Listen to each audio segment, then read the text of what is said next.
very funny, Marvin. I'm going to punch you in the face.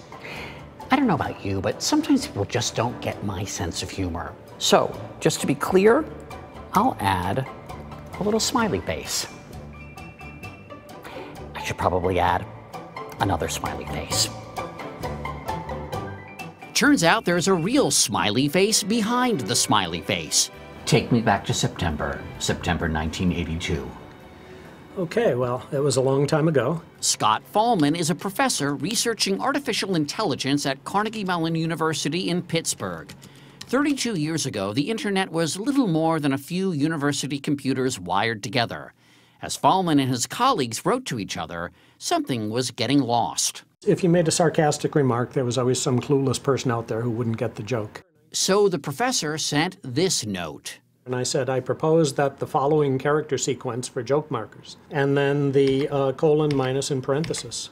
I said, read it sideways. Actually, it is probably more economical to mark things that are not jokes given the current trends. For this, use colon minus and the parenthesis the other way that looks like a frowny face. The smiley and frowny faces paved the way for the big grin, the tongue sticking out, and everyone's favorite, the wink. And I sometimes know how Dr. Frankenstein felt. You know, once you set your monster free, you can't control where he goes and what he does and what he morphs into. Lately, emoticons have morphed to include what are called emojis, actual little pictures you can include in messages. Do you communicate pretty regularly with each other? Yes. Yeah. Every day. I convened an emoji conference with besties I will use a smiley face at the end. Salima Karoma, Gayatri Kaul, and Natasha Burma. They really like texting. Usually they do have a lot of emoticons in them. Gayatri keeps in touch with her dad in Calcutta. Dad has become a little obsessed with emojis. He would discover like one emoji every day and then send it to me in his text. And for me, it's just like, oh, that's weird. As for the future of emoticons, we dropped in on Matt Weinberg as he worked on a special project. Weinberg is co-founder of the Vector Media Group in New York City, where they do digital marketing. That sometimes includes designing custom emoticons for companies and even for their own employees.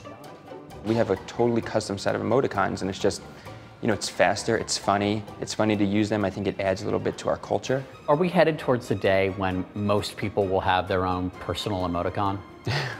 I think we're getting close, right?